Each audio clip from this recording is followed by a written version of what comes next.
بسم اللہ الرحمن الرحیم۔ شروع اس پاک ذات کے نام سے جس کے قبضے میں میری جان ہے۔ تمام سننے اور دیکھنے والوں کو میری طرف سے السلام علیکم۔ میں امید کرتا ہوں کہ آپ سب خیریت سے ہوں گے۔ دوستو، ہمیشہ کی طرح آج بھی میں آپ کے لیے ایک بہت دلچسپ ویڈیو لے کر آیا ہوں۔ دوستو، یہ دنیا کا دستور رہا ہے کہ ہر ایک باپ نے یہ چاہا کہ میرا بیٹا ہمیشہ مجھ سے بڑھ کر ہو، چاہے وہ دولت میں ہو، چاہے وہ شہرت میں ہو، یا پھر چاہے وہ عزت میں ہو، چاہے وہ نیک اعمال میں ہو، اور چاہے وہ دنیا کے اعمال میں ہو۔ ہر ایک باپ کی یہ خواہش ہوتی ہے کہ اس کا بیٹا وہ غلطیاں نہ کرے جو غلطیاں اس کے باپ نے کی ہیں، اور وہ سبق حاصل کرے ان غلطیوں سے جو کہ اس کے باپ نے کی ہیں۔ دنیا کا ہر باپ اپنے بیٹے کو نصیحت کرتا ہے، لیکن ان کے نصیحت کرنے کا ایک نرالا انداز ہوتا ہے۔ آج کا واقعہ بھی کچھ ایسا ہی ہے، جس میں ایک نیک باپ اپنے بگڑے بیٹے کو نصیحت کرنے کے لیے ایک بہت ہی خوبصورت انداز اپناتا ہے۔ تو دوستو، دیکھتے ہیں آج کی ویڈیو میں کہ اس نیک باپ نے اپنے بگڑے ہوئے بیٹے کو نصیحت سمجھانے کے لیے کیا کچھ کیا۔ چلیے ویڈیو شروع کرتے ہیں۔ آج کے اس ویڈیو میں ہم بات کریں گے ایک عجیب و غریب جنازے کے بارے میں، ایک ایسے رئیس شخص کا جنازہ جس کو پڑھانے کے لیے ہر مولوی انکار کر دیتا کہ میں اس کا جنازہ نہیں پڑھاؤں گا۔ یہ بہت ہی سبق آموز ویڈیو ہے۔ میری تمام نئے آنے والے دوستوں سے التماس ہے کہ جن لوگوں نے ابھی تک ہمارے چینل کو سبسکرائب نہیں کیا تو سب سے پہلے ہمارے چینل کو سبسکرائب کریں اور بیل کے بٹن کو بھی پریس کریں تاکہ ہماری نئی آنے والی ویڈیوز کی اپڈیٹ بر وقت آپ تک پہنچ سکے۔ اور دوستو، ہماری درود پاک سے ہونے والی دعا میں شامل ہونے کے لیے اپنا نام کامنٹ سیکشن میں ضرور لکھیں تاکہ آپ بھی ہماری درود پاک سے ہونے والی دعا کا حصہ بن سکیں۔ چلیے دوستو، واقعہ شروع کرتے ہیں۔ دوستو، کسی شہر میں ایک ایسا آدمی رہتا تھا۔ اللہ کا دیا سب کچھ اس کے پاس تھا۔ اللہ نے ان کو عزت، دولت، زمین و جائیداد، الغرض دنیا کی ہر نعمت سے نوازا تھا، لیکن ان سب کے باوجود یہ ایک نیک، ایماندار اور اللہ والے انسان تھے۔ اپنی دولت کا زیادہ تر حصہ غریبوں، مسکینوں اور یتیموں پر خرچ کر دیتا تھا۔ رئیس کا ایک اکلوتا بیٹا تھا جو اپنے باپ سے بالکل الگ تھا۔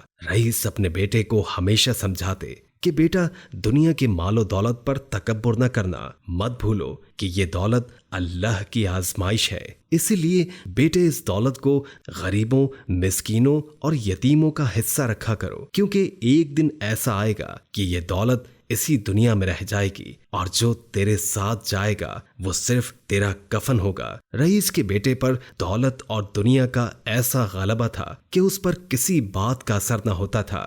وقت گزرتا گیا اور ایک وقت ایسا آیا کہ اس کا باپ سخت بیمار ہو گیا۔ کافی علاج کے بعد بھی کوئی بہتری نہیں آئی۔ ایک دن رئیس نے اپنے منشی کو بلایا اور ان کو ایک خط کا لفافہ دیا اور کہا کہ یہ میرے بیٹے کو اس وقت دیا جائے جب میرا جنازہ قبرستان میں رکھ دیا جائے۔ مرنے سے پہلے اس نے اپنے بیٹے کو بلوایا اور کہا کہ بیٹا، میری ایک آخری خواہش ہے کہ جب میں مر جاؤں تو مجھے میرے پرانے موزے پہنا کر دفن کر دینا۔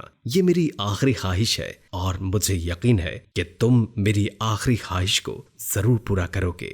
باپ نے بیٹے سے وعدہ لیا اور کہا کہ تو میری آخری خواہش ضرور پوری کرے گا، اور بیٹے نے باپ کو یہ یقین دلایا کہ میں آخری خواہش ضرور پوری کروں گا۔ اس کے بعد اس کا انتقال ہو گیا اور اس کی لاش کو غسل دیا گیا۔ کفن پہنانے کے ساتھ بیٹے نے باپ کی خواہش کے مطابق اس کو پرانے موزے پہنا دیے۔ جنازہ قبرستان میں لایا گیا۔ کافی تعداد میں لوگ جنازہ پڑھنے کے لیے آئے ہوئے تھے۔ شہر کا بہترین مولوی ان کا نماز جنازہ پڑھا رہا تھا، مگر جب معلوم ہوا کہ لاش کو موزے پہنائے گئے ہیں تو مولوی نے جنازہ پڑھانے سے انکار کر دیا اور رئیس کے بیٹے کو بلوا کر کہا کہ یہ شریعت کے خلاف ہے اور شریعت اس کی اجازت نہیں دیتی، لہٰذا میت کے موزے اتارنے پڑیں گے۔ مگر بیٹے نے مولوی کی بات ماننے سے انکار کر دیا۔ رئیس کے بیٹے نے کہا کہ یہ میرے باپ کی آخری خواہش تھی اور انہوں نے مرنے سے پہلے مجھ سے وعدہ لیا تھا، لہٰذا ان کی یہ خواہش میں ضرور پوری کروں گا۔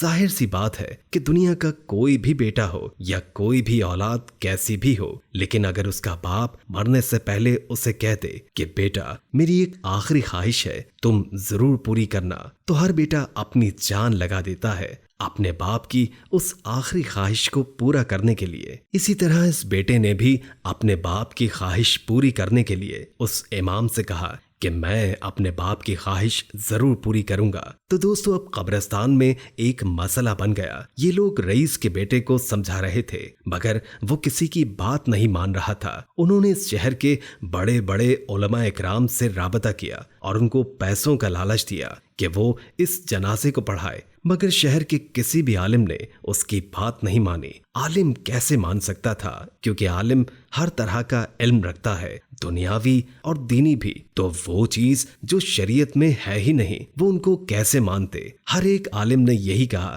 کہ یہ شریعت کے خلاف ہے، مردے کے سوائے کفن کے کوئی چیز نہیں جا سکتی۔ قبرستان میں لوگوں اور علماء کرام کا ہجوم جمع ہو گیا۔ اسی حالت میں رئیس کا منشی لوگوں کی صفوں کو چیرتا ہوا حاضر ہوا اور انہوں نے رئیس کے بیٹے کو بلایا اور جو خط رئیس نے ان کو دیا تھا اور کہا تھا کہ یہ خط میرے بیٹے کو اس وقت دینا جب میرا جنازہ قبرستان میں رکھ دیا جائے۔ مفتی نے اس کی بات مانتے ہوئے وہ خط اس کے بیٹے کو دیا اور کہا کہ آپ کے ابو نے یہ خط مجھے دیا تھا مرنے سے پہلے اور مجھ سے کہا تھا کہ میں اس خط کو آپ کو تب دوں جب میرا جنازہ قبرستان میں ہو۔ رئیس کے بیٹے نے خط لیا اور اس کو کھول کر دیکھا تو اس میں یہ تحریر درج تھی: میرے پیارے بیٹے، میں شہر کا سب سے امیر ترین آدمی تھا، لیکن دیکھ لو آج میں اپنے ساتھ یہ پرانے موزے بھی نہیں لے جا سکتا۔